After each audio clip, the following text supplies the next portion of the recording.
লাগছে, একদম রাজরানীর মতো লাগছে। থ্যাংক এই লুকটার ভাবনা চিন্তা কতদিন ধরে ছিল একটু শুনি। ইউ। বেশ অনেক দিন ধরেই ছিল, ভেবে রেখেছিলাম যে এটা করবো, তো এখন হয়ে যাওয়ার পরে বুঝতে পারছি খুব ভারী ব্যাপারটা, তো ওই জন্য একটু জুবুথুবু হয়ে আছে, কিছু মনে করো না। আচ্ছা, নিজেকে কেমন লাগছে? নিজেকে নিজে কমপ্লিমেন্ট দিয়েছো?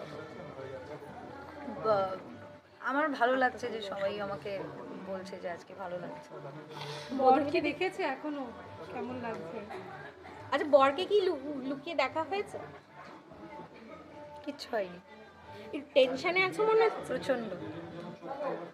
আচ্ছা, সব মেয়েরই তো একটা ছোটবেলার থেকে স্বপ্ন থাকে যে বিয়ের দিনটাকে এরকম ভাবে সাজানো হবে, বিয়ের দিন এটা হবে ওটা হবে। তোমার কি মনে হচ্ছে ছোটবেলার সেই ইচ্ছেগুলো সবকটা ফুলফিল হয়েছে? হ্যাঁ, মানে টপ টু বটম, হ্যাঁ।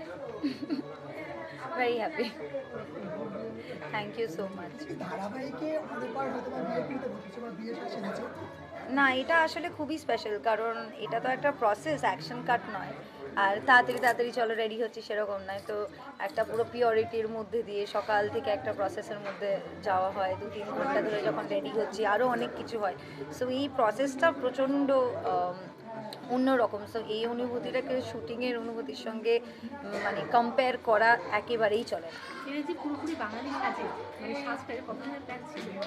এটা আমার অনেক দিনেরই প্ল্যান ছিল, কারণ আমি জানতাম মুকুট তো পরতেই হবে, সো আমি ফিউশনে কখনো যেতে চাইনি, মনে হয়েছে ট্রেডিশনাল জিনিসটাই রাখবো।